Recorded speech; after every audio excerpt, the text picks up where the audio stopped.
السلام عليكم ورحمة الله وبركاته. أهلا ومرحبا بكم متابعينا الكرام.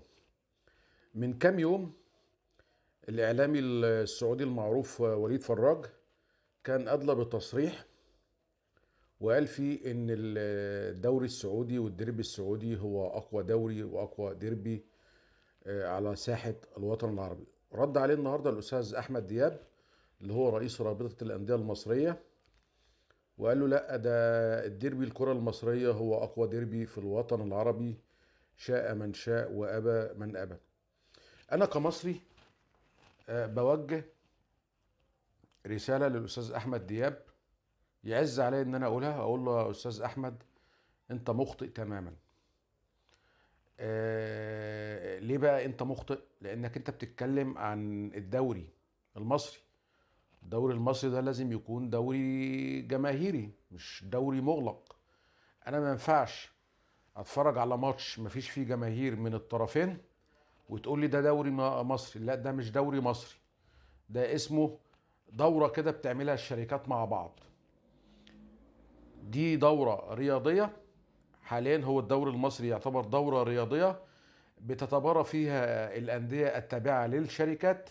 التابعة للإيه؟ للشركات. كل شركة معاها فلوس بتعمل نادي وتشتري لعيبة بفلوسها وتقول لك نشتري، يلا نشترك في الدوري المصري. بقت هي سلطة وسبهللة. الدوري المصري لازم يكون دوري جماهيري.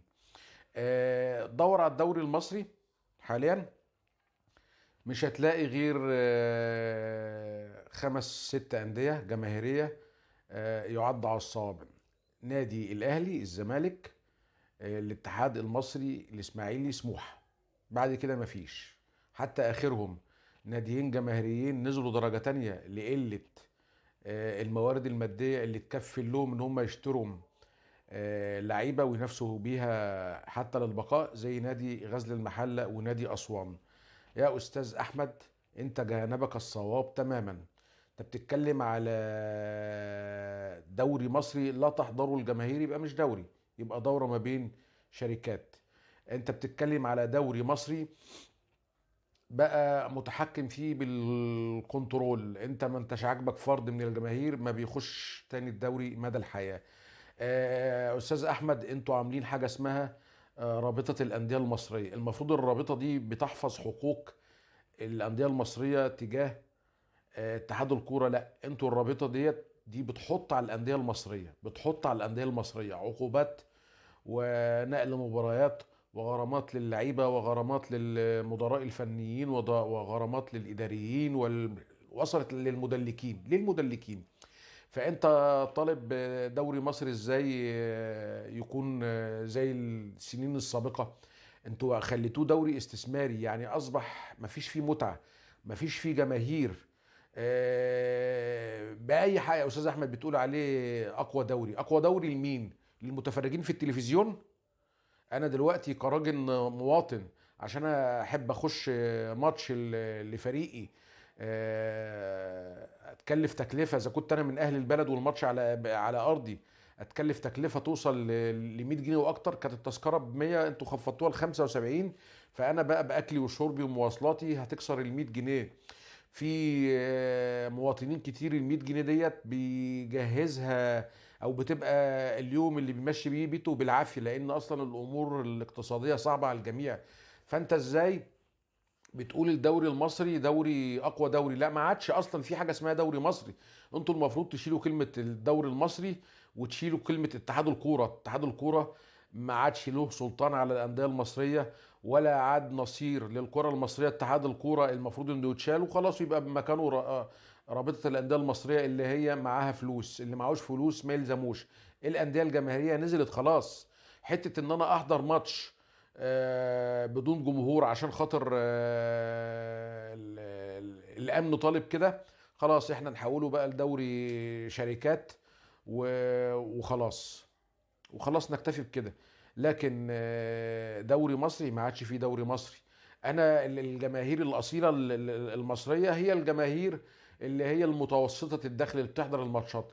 لكن واحد راجل اعمال هيحضر من التلفزيون يتفرج ويعيش حياته. انت بتتكلم على دوري مصري المتحكم فيه قناة واحدة بس، متحكم فيه قناة واحدة بس، وبتتبادل مع قناة أختها لنفس الشركة. فين هنا المنافسة؟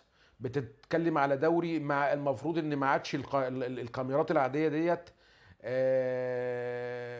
بتبث. احنا كمصر المفروض احنا من الدول المتقدمة في الإعلام.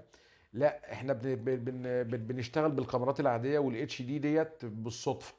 انت خدت بال حضرتك؟ المفروض ان اصلا في الدول العربيه ما عادش في حتى اتش دي، بقى في حاجه اسمها ال 4 كي. في ال 4 كي دي عشان تبث بس عالي الجوده صوتا وصوره ونقاء. ما فيش الكلام ده عندنا. الاتش دي لسه داخله قريب.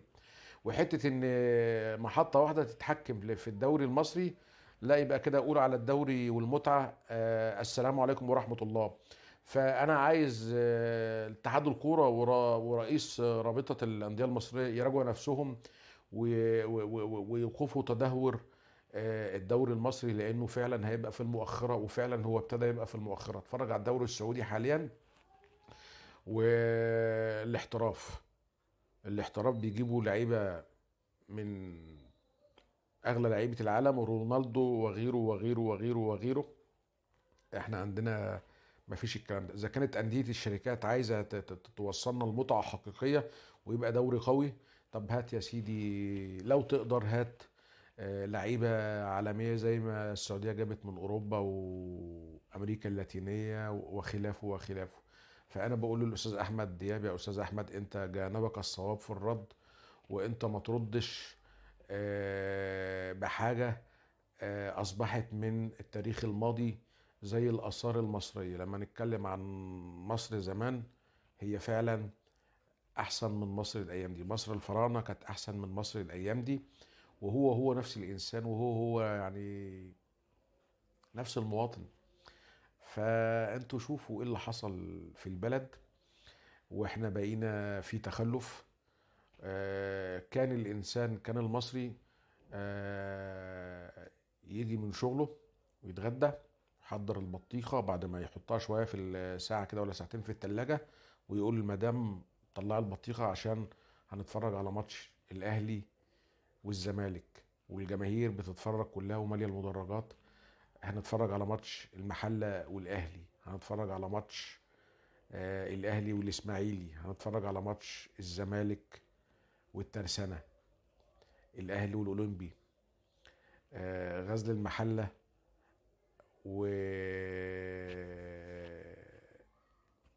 والإسماعيلي.